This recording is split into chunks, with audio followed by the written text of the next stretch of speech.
love-hate relationship with Halloween. Now, I don't mean to influence anyone's opinion, right?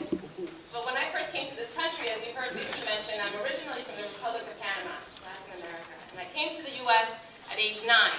And I remember Halloween was pretty horrific. We don't celebrate Halloween there. Right? So, and at the time we came, all those slasher films were really popular.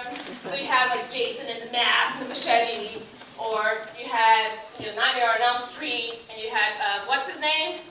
Freddy Krueger with the knives. It was pretty scary stuff, and I couldn't understand like why would you celebrate?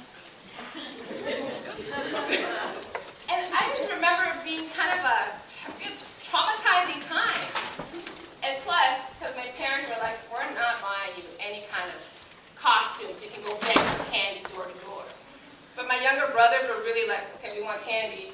And my dad was in the army, so they would take his old fatigues, his military uniform, and one year they went as G.I. Joe, the other year they went as Rambo, all with the same outfit, the same costume. They just called it different things. I think they were Green Berets one year. Now, I said I could have a love-hate relationship. The part I love, as I've grown up, I figured, it's one of the times in the year where Americans express their super imaginative, super creative, super expressive side. Don't you agree with that? People get pretty creative with Halloween. There's a gentleman named George Lanning. He used to work as a contractor for NASA. And NASA asked him to do a study on how creative the NASA engineers and scientists were. So he went and did all these different assessments with them. Yes. But then he thought, it'd be kind of cool to see how young people do with the same assessment. So he took that assessment to a group of 5-year-olds. Now, there were 1,600 people, 1,600 5-year-olds in the sample, so around kindergartners. He gave them the assessment. Guess what percentage of 5-year-olds were deemed creative geniuses based on that assessment? 100%, 80%, yeah. 98%. Fascinating, right? Then he thought, I gotta keep following this group and see what happens. So he actually took that same group of 5-year-olds and he followed them until they were 10. And then at 10 years old, he gave them the assessment again. That's around a 5th grade or so. They took the assessment.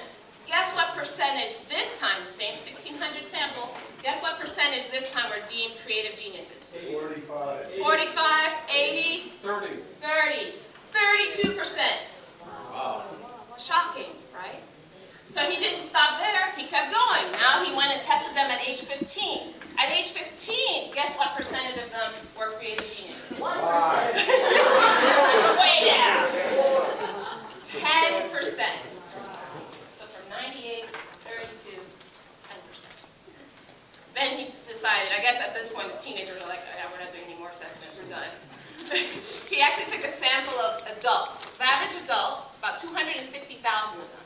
And he took the same assessments, applied it to them. So none of them were scientists or engineers. He just wanted to see how they compared.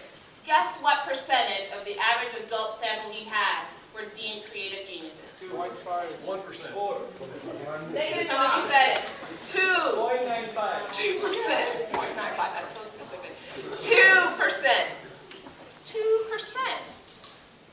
What he got from the study is that the older we get, the more inhibited we become in our creativity.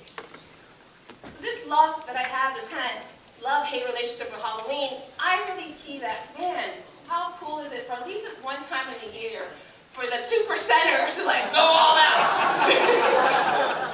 Right? And maybe those of us in the 98% kind of jump in a little bit and then jump back out. Right?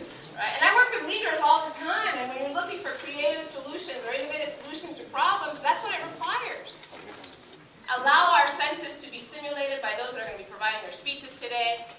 Enjoy our time with them. Encourage them. They work their way from their club contest to the area contest, now to the divisional contest. And that's saying a lot, isn't it? Isn't that amazing?